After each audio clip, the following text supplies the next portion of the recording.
Okay, Gerald, you know, it's hard to get you on about this, but it ties into all this other news, so it was an important area to investigate. I myself have been wronged by Google quite a bit, and I've thought about doing things in the past. You know, what really is bad is when the Army, you know, for a month has put out the helicopter shooting Iraqi kids, and it's on ABC, NBC, CBS, everywhere.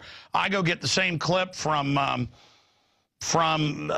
WikiLeaks. I play a short clip of it, and they shut my channel down and say that it's improper for kids to see this when it's a black and white film of a minivan getting blown up. But all the other channels on YouTube can show it. Now, I sent them letters telling them I was going to sue them, and they restored the channel.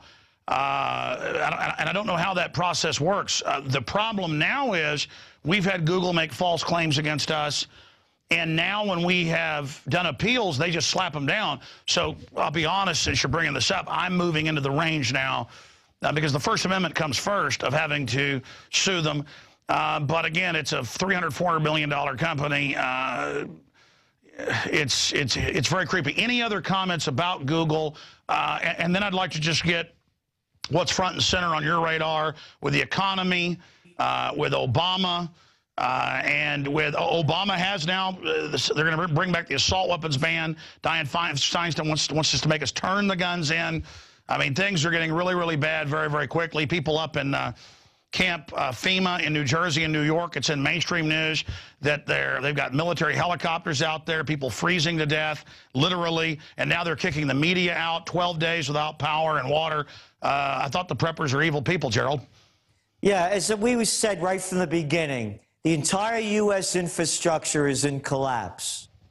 It's collapsing. It's right there in front of us. Sophisticated countries don't have telephone poles with wires running around them. That went out in the days of telegraph. But in a country where you have to fight wars all around the globe, you have no money to put in for the people or the infrastructure. Sophisticated countries have these things called floodgates. So the water starts going into tunnels, they close it down. And it goes on and on and on. Now, on Obama, I'm delighted that he won for one reason, and one reason only. And I mentioned this to you, and by the way, as I said, you're a huge hit around the world. I was in Munich, I was in Dublin last week and a half, and everybody came up to me, heard me on your show, loves what you're doing, huge supporters of you, and as you know from the crowd response in Dublin, how much they really believe that. I'm saying what I'm saying because in talking about Obama and where's the country going, the rest of the world really sees it. Had Romney won, there would have been the BS line. Well, you know, give him some time. He's a businessman. He'll be able to figure it out. And the charade would have gone on for another 8 or 10 months. Now with Obama being the empty suit and Romney being the stuffed shirt, the empty suit won. No one expects anything of Obama that has a half a brain and that is not an Obama apologist. So, what's happened in the last week since Obama got elected? Hey, Alex, how about $1 trillion been wiped out of the world equity markets? Try that one on for size. That's a fat jack. And exactly as you said, they had been propping it up until after the election, and right after the election, boom, the hammer came down instantly, and their answer is more austerity, higher taxes for you to pay for banker bailouts. That will fix the world problems. And I want to mention this again with the banker bailout. Let's make this 100% for anybody who knows people that can't understand anything or don't want to believe anything. Here's the deal. Private banks around the world made bad bets. And now they want their bad bets covered by us paying them off. End of story, period, paragraph. Doesn't go any further than that. The big lie is that if the banks fail, we all fail. Disney couldn't have made that one up. No one would have believed it. But they've pulled it off. That's all these bailouts are about. The people around the world, in Spain, in Italy, in Portugal, in the United States, you know my saying, Alex, When people lose everything and have nothing left to lose, they lose it. They're losing it. They're not only killing other people, they're killing themselves. People that have worked all their lives being thrown out of their homes on foreclosure after you bailed out these guys. And here's another atrocity of America, in fascist America. People work all their lives to buy their homes. They pay taxes every year.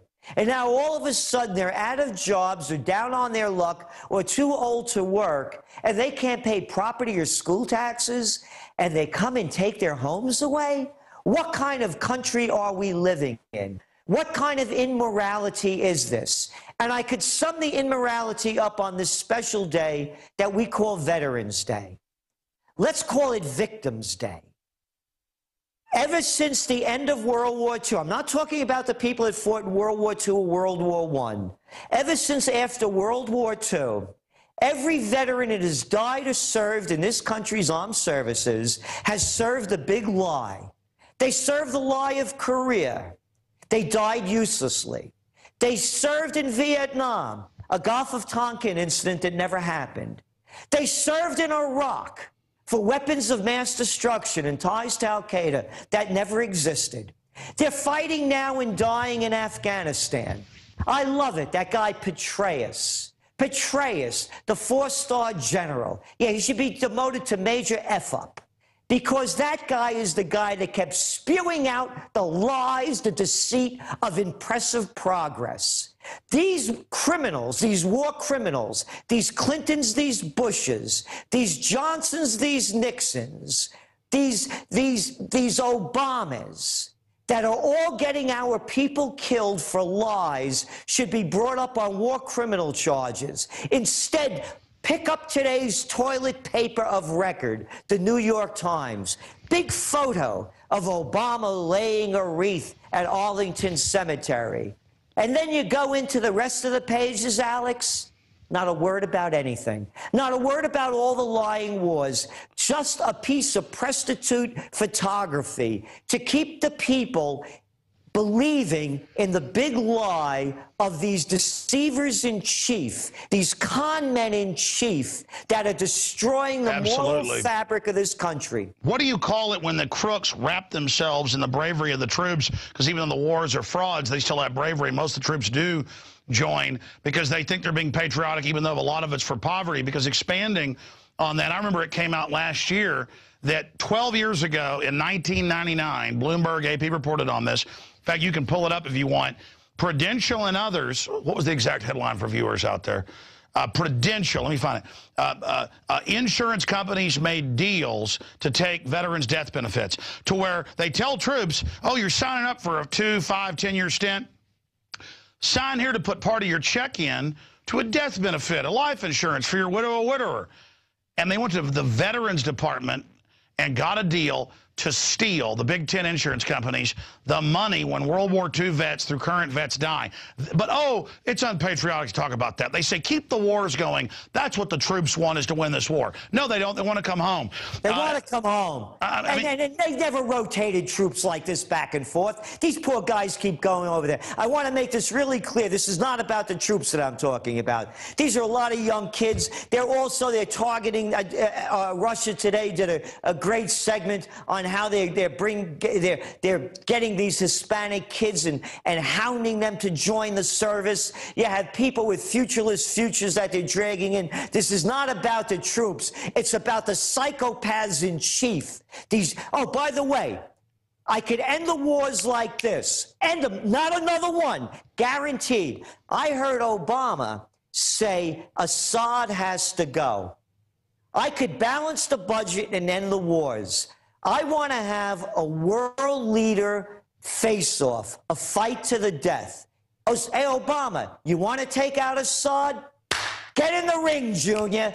Take him out. Keep me out of your psycho trip. And we do it on pay-per-view. Billions of people all over the world will tune in to watch their fat-mouthed, chicken-hawk leaders who can't fight their way out of a paper bag get in a real man's fight. Or a woman's fight, like Hillary Clinton. Oh, she could go 7 rounds with somebody. You know, maybe she could take out the Japanese guy. Who knows? All I'm saying, all wars could stop when the commanders-in-chief lead the charge. If you're not going to lead the charge and put your life on the line, shut your mouth. Well, I was about to say, even in corrupt empires until the last few hundred years, the king had to actually go out and be in the battle. That's right. Why don't we bring that back? The king... Bring it back. The wars will end. Could you imagine Obama? Could you imagine Obama getting in a fight with somebody to take him out? Let me see your stuff, Commander-in-Chief. Clinton, Bush, it would be the Three Stooge fight. Oh, my gosh, unbelievable. Again, GERALD Celente is our guest.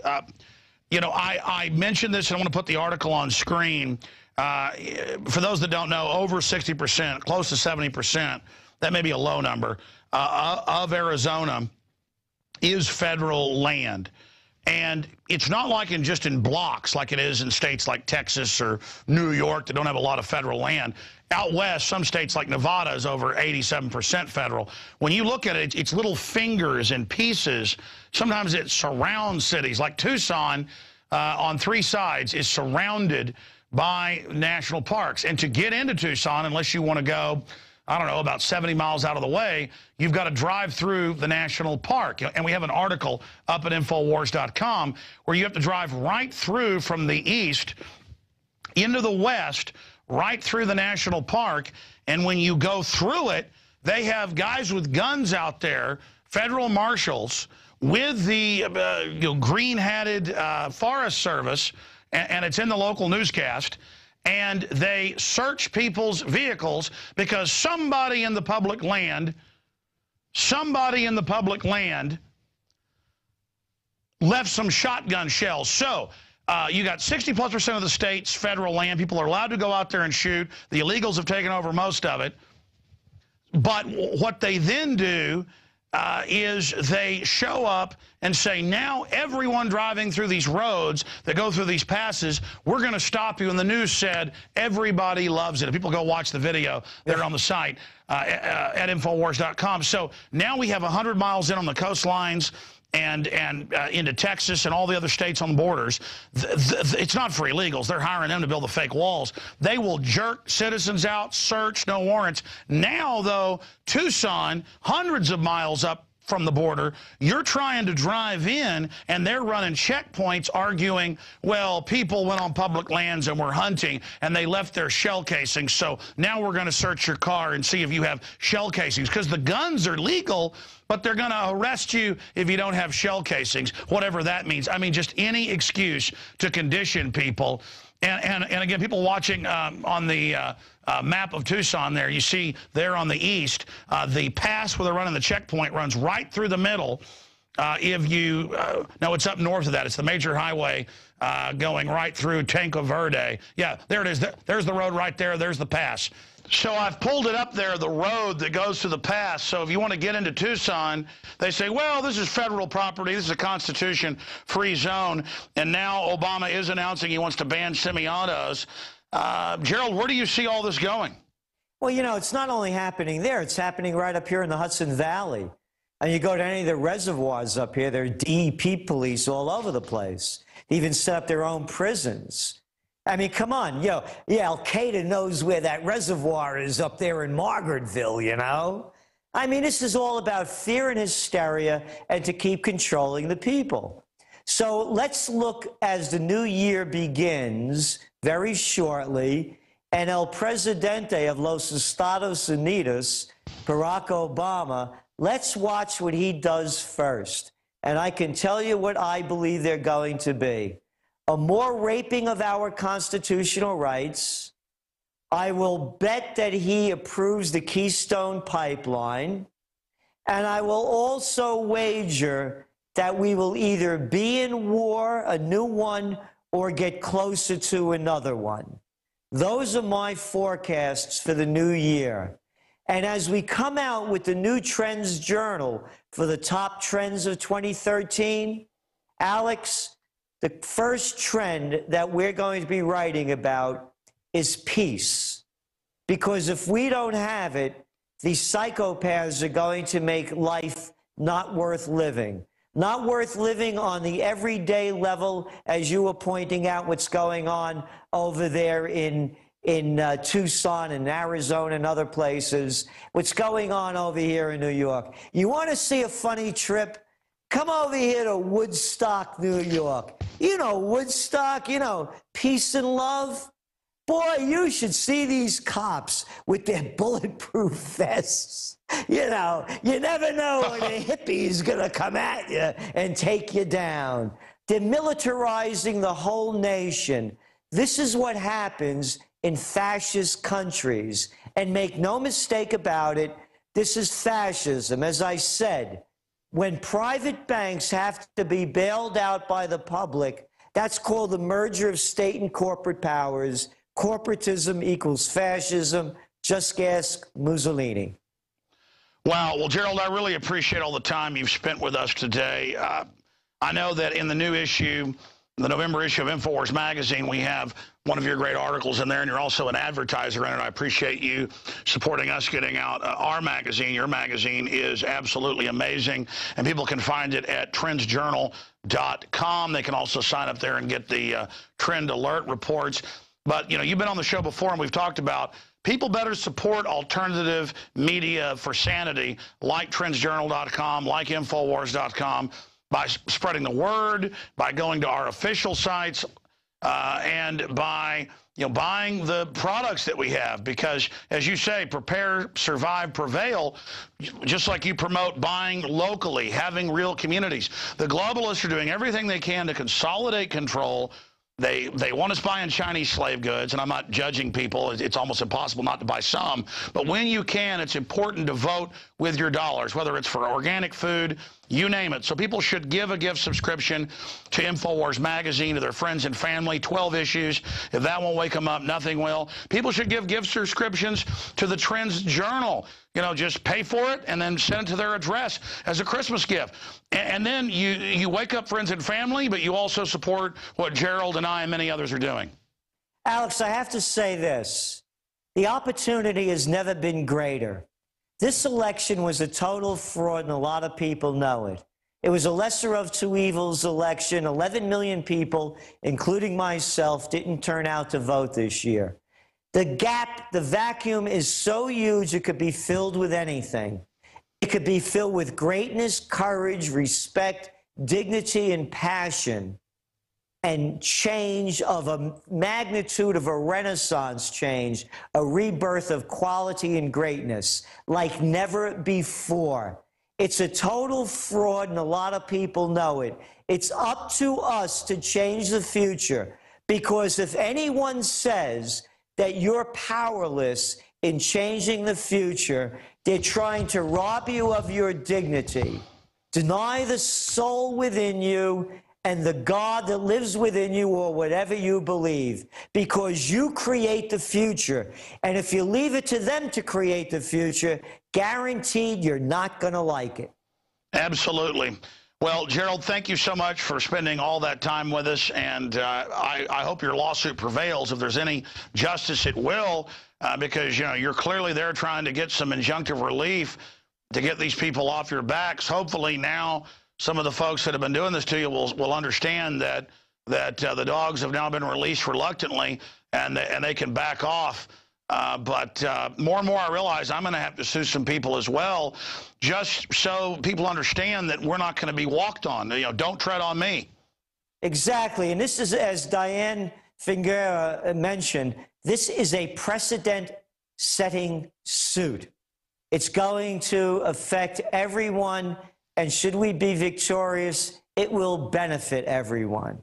Wow. Gerald Celente, Trends Research, thank you so much. TrendsJournal.com. Thank you. Ladies and gentlemen, we will certainly all hang together, or as our founders said, hang separate. The government is doing everything in its power to make us dependent on the system, and they've got lots of excuses and reasons of why it's great, and demonizing those that aren't for collectivism. The controllers want us under collectivism because they want to dominate and run our lives. And it's time to say, hey, don't tread on me, and demand liberty and demand freedom. You know, many of our founders said it. Other philosophers have stated it. And we've seen it throughout history. Liberty is not given. It is demanded. It is taken. And when we become a bunch of compliant little serfs and slaves, wolves will rule over a nation of sheep. Now, continuing here, I don't want to be sheep-like, but I understand that other people out there do. It's time to force the sheep out of their catatonic slumber. It's time to go print 2.0, something the internet kill switch can't get rid of, and to get 12 issues of this, 60 pages, delivered to your friends and family's door or to the local police station, you name it. So go give a gift subscription, one easy payment of $59.95. Half of that's the shipping and handling. And we will deliver 12 of these to whoever's door you want, whether it's your door or somebody you want to wake up's door. 12 copies, believe me. This is going to bounce around the office. It's going to bounce around people's houses. It's going to have a big effect. Now, it doesn't financially support the info war, but it supports us all in upping the game and waking people up. We sell these magazines at cost. You can also buy them in bulk of groups of 10, right up to 100 at cost as well, to hand out to friends and family like the founders did with the pamphleteers. Now, finally tonight, because there was such a huge response to this, we're going to extend it for a couple more days because of request. We are the biggest seller of ProPure water filtration systems in the world because we already have them at the lowest price. Then we discount them an additional 10% with the promo code WATER. Until Wednesday, you can get 15% off on the already lowest prices at InfoWarsStore.com on ProPure water filtration. And your purchase does support our broadcast with the profit we make. There's also fluoride filters there that you can add to it to really reduce that almost down to nothing. But this could take swamp water and make it safe. So can the Life Straw. All available right now at InfoWarsStore.com or by calling 888-253-3139. We don't have globalist sponsors. We're supported by viewers and patriots and liberty lovers out there like you. We don't take tax money and then use it against you. We are funded by you, free association. Great job to the crew. Great job to Mr. Ortiz doing the news portion of the transmission earlier tonight. And I will, Lord willing, see you back on the radio tomorrow, 11 a.m. Central, 12 noon Eastern at Infowars.com, XM 166 and over 140 AM and FMs in your area. The fact that we're growing shows that people are waking up. Alex Jones signing off.